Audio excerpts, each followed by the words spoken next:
At the corner of Mission and Old Mission Roads in New Smyrna Beach, Florida, a narrow dirt road leads under ancient live oaks to an archaeological site that was long mistaken for an early Spanish mission.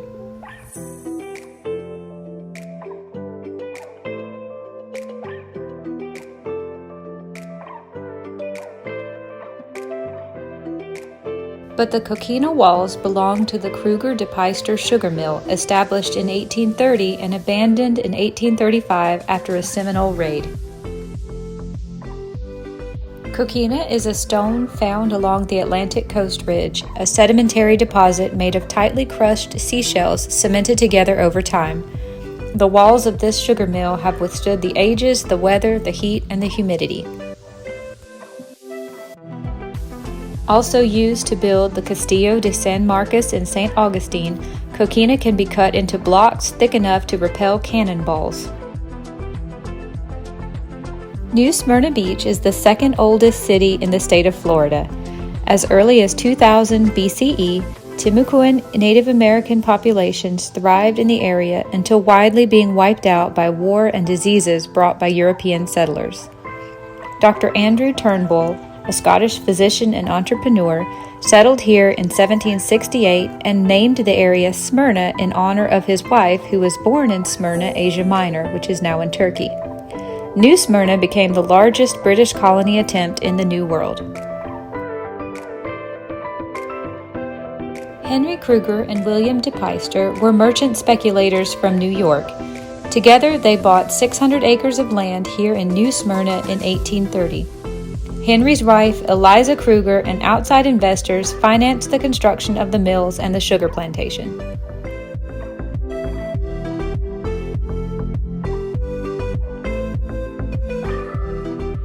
The plantation originally consisted of a sugar mill and a sawmill, both built from the coquina quarried in the area. Machinery for the mills, much advanced for the time and area, consisted of steam-driven rollers.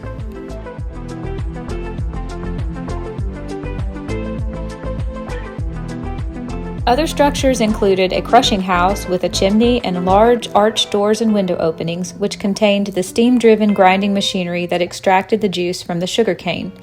The entire process was carried out using slave labor and draft animals under the management of the plantation overseer, John Dwight Sheldon.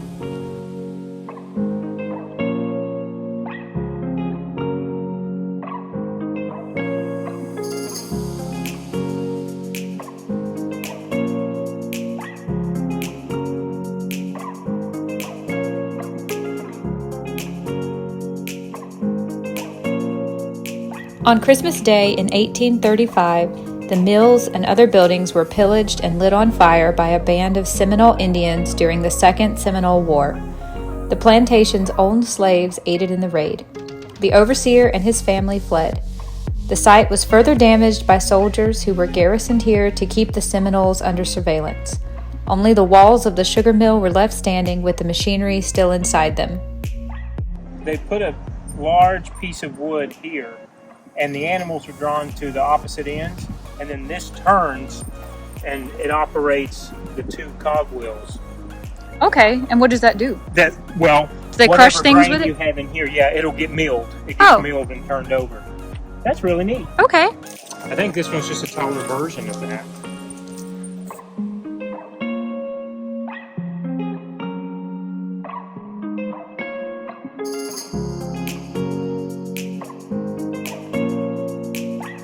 Do you know what this is? Yeah. What is this? So, you see how this one has spouts? Oh, sorry, over here. Right? Okay. So, your sugar cane is going to go in over here. Right through here. Okay. Well, actually right here's the opening. Sugar cane goes through here. Again with your log and the animals twisting it. That's high up though, wow. Yeah, and your liquid sugar from the sugar cane comes out in this spout. Interesting. So there'll be I guess there would be a bucket under here. Very cool. That is. Eventually, the machinery from the sugar mill was removed and installed at the nearby Dunlawton Sugar Mill plantation. We already had the Dunlawton plantation on our to-do list for this day, so I have made a separate video about that. But it was really neat to start out the day at this plantation and find out that some of the equipment actually went there. That's where we went next.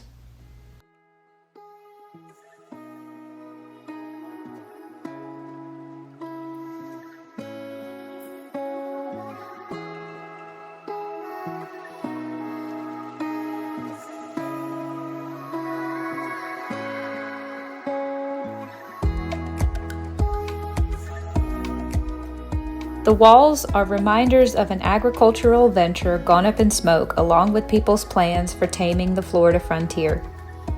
In the years that followed, this ruined mill became a subject of paintings, photographs, travel writings, and speculation. Not long after the factory's destruction, soldier artist John Rogers Vinton explored the site and then painted a recreation of events in 1835 with a Seminole warrior and the smoldering structure. Vinton's 1843 painting is among the rarest of Florida's sugar mill images.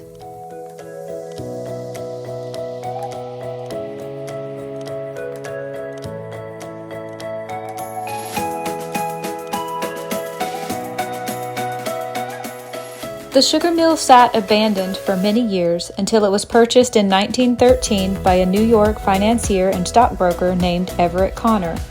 He hoped to turn it into a winter home for himself and his second wife, Jeanette. Jeanette and many others at the time mistakenly believed the ruins to be not from a sugar mill, but from an abandoned Spanish mission for the Timucua Indians. This false assertion is still propagated by misinformed persons to this day.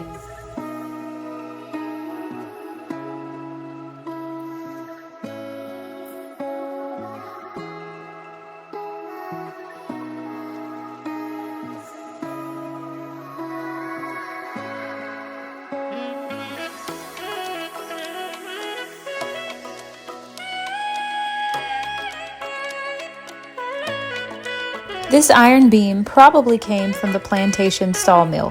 It was used to transfer force from a steam engine to a cutting blade, and it was probably cast in New York along with the sugar factory's other heavy equipment. The Cruger dePeyster sugar mill was believed to be divided into three main rooms: the engine room, the kettle train, and the purgery. The engine room was where the steam-driven roller mill crushed sugarcane. Also in this room were the water source for the boiler that produced the steam to move the mill.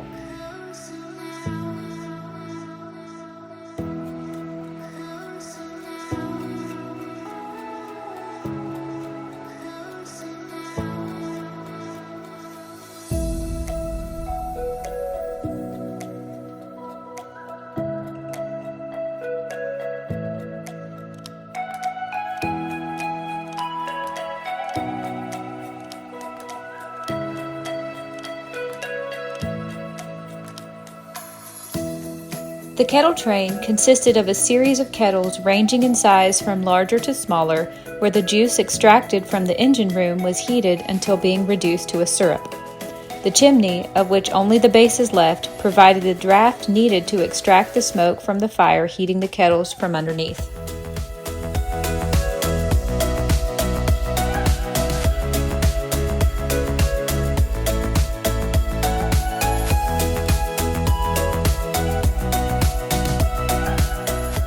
I made sure there was nobody in the restroom before filming this, but I thought if anybody was planning a trip to the sugar mills, they should know that there are restrooms and they are accessible.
The third and final room was the purgery, where barrels filled with the wet sugar syrup was stored for weeks at a time until it dried out or crystallized.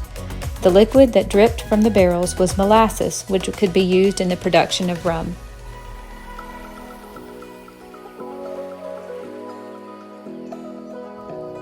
I really didn't expect this sugar mill plantation to give me an interest in the actual history of sugar production, but it did, so I've looked it up. Apparently, the first sugar harvest happened in Hispaniola in 1501. By the 1520s, many sugar mills had been constructed in Cuba and Jamaica.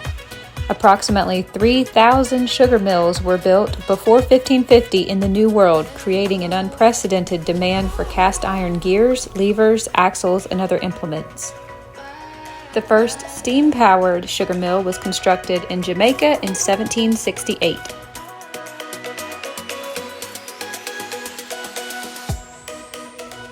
I decided I wanted to do one more walkthrough, which is what you're looking at here, just to make sure that I hadn't missed anything on my first go-round. I wish I had taken more time to read the plaques, and I did look at them all, but I kind of skimmed over them thinking I could read them later in post-edit. But I wish I had known more about what to zoom in, and that will be a lesson learned for in the future, to always read the plaques instead of just getting the footage and coming home and trying to read them later. I think this place turned out to be absolutely picturesque. We really enjoyed it, and we had lucky weather the day we were there. We didn't get rained on, and it wasn't too hot. And as you can tell by one of the plaques, a lot of people have taken photos here over the years, and there's been some advertisements and postcards created on this site throughout the last century.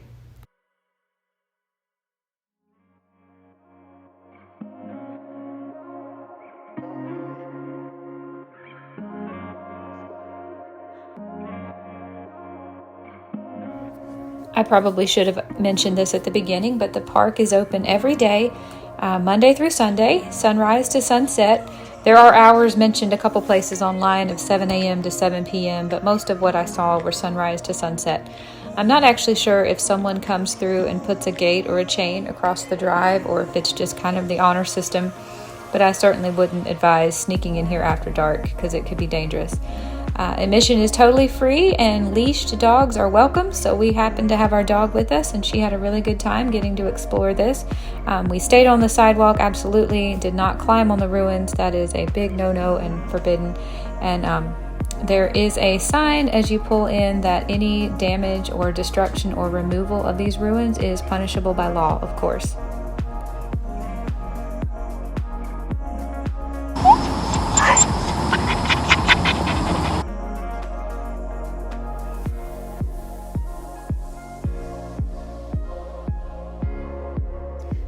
This here is Michael's footage with the GoPro, also doing a walkthrough of the ruins. He happened to have his camera with him. And I thought I would put it in this clip just in case anybody wants to compare what the iPhone footage and the GoPro footage look like side by side. As far as I know, I'm pretty sure he shot everything in standard 4K, and I haven't done anything to edit the footage after in post-edit. So this should be pretty much exactly just what the camera shot from the hip. But he sees things a little differently than I do. He tends to zoom in on things that I missed and vice versa. So I always like putting his footage in with mine because sometimes it almost feels like we were at two completely different places.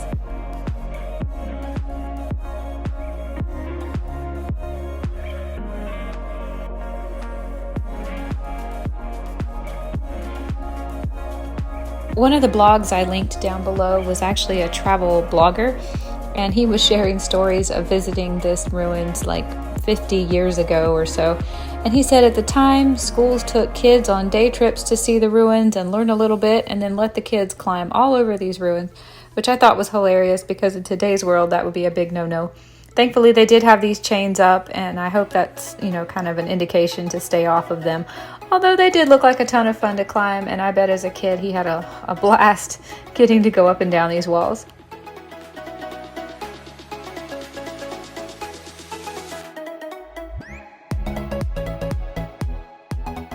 Like I mentioned, we were out this particular day on just a random road trip. I had pulled up TripAdvisor and just typed in the area where we were going to be and selected a few places I thought looked interesting.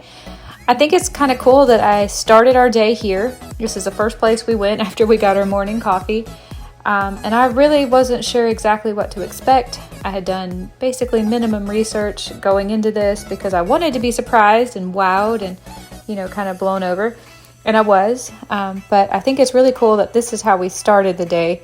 And then come to find out that so much of the equipment from this mill was sent many years later to Dunlawton Plantation, which was actually on our route, our second stop for the day. That's exactly where we went when we left this sugar mill ruins. We went straight over to Dunlawton. So Michael had said on one of the diagrams of this mill that he hated that we wouldn't be able to see a particular piece of equipment. And I said, wait, I think we will, because the little research I had done on Dunlawton, I remembered seeing that piece of equipment. You'll see it if you watch that video too. It's two very large iron wheels. But it just was funny how that worked out, and we had a really fun time, enjoyed both of these plantations.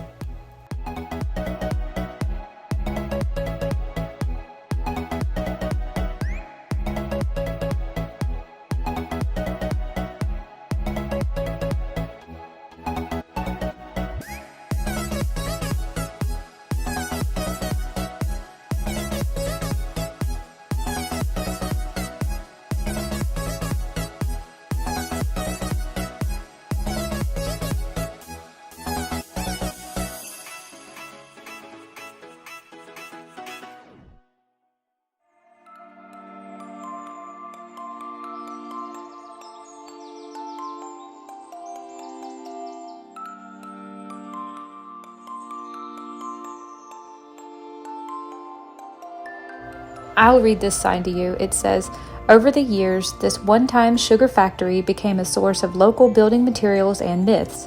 Scavengers carried off the coquina blocks, and the massive machinery went to the Dunlawton Mill in present-day Port Orange. Even so, enough remained to keep the new Smyrna landmark romantic and popular with visitors. In 1894, the Atlantic Monthly magazine published a story about the ruins by a well-known travel writer, Bradford Torrey. He liked the mill's dreamy setting and wildlife, and he also noticed a curious claim that the structure had been built as a chapel, perhaps by Columbus himself. Torrey could laugh, but the Spanish story took root.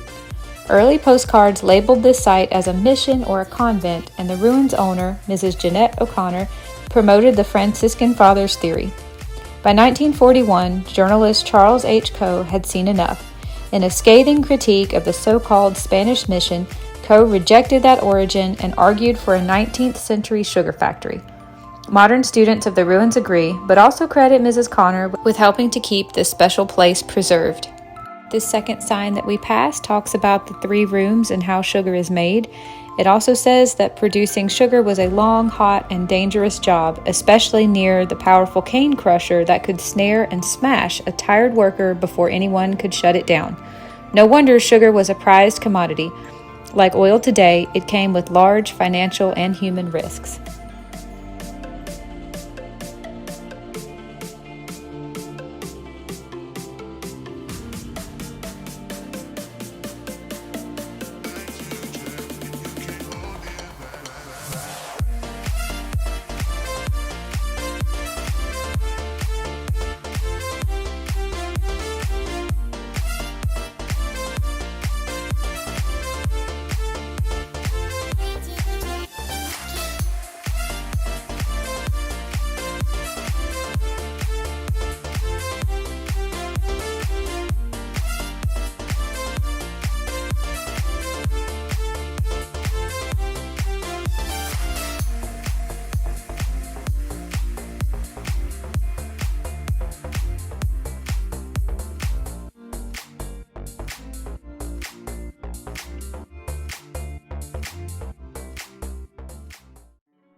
If you're feeling like a little bit of exercise, there is a really nice walking trail. It's not very long and it's completely shaded. It just runs around behind the sugar mill and makes a short little loop. Some students who have been studying the mill have put up these markers with QR codes on them if you want to scan that on your phone, and it will tell you about the plants that are out in the forest. I'm not particularly interested in plants. I love looking at them and I think they're beautiful, but I have no real desire to learn much more about them, which isn't to my credit, but I actually didn't scan any of these QR codes. But Michael said he was going to zoom in on some in case anybody out there wanted to see them. The hike was really nice. I kept saying in the footage where I could hear myself talking that I felt like an ant in the grass because I just have not been that far into the woods since we've moved to Florida, where the greenery and foliage grew so much higher than my head and made me feel so short and so small. This was really my first experience in an all-natural, wild, normal, the way Florida looked before it was developed. So for me, this was a really cool experience and I really enjoyed the hike. It was short, but I enjoyed it.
I hope you enjoyed exploring and learning with me about the Cruger dePeyster sugar mill plantation ruins. If anyone happens to go there and wants to leave me a comment, I'd love to hear about how your experience went and what you thought of it. But as for me, I had a great time. I really enjoyed myself. I enjoyed learning, and I will probably go back someday if I'm ever in the area.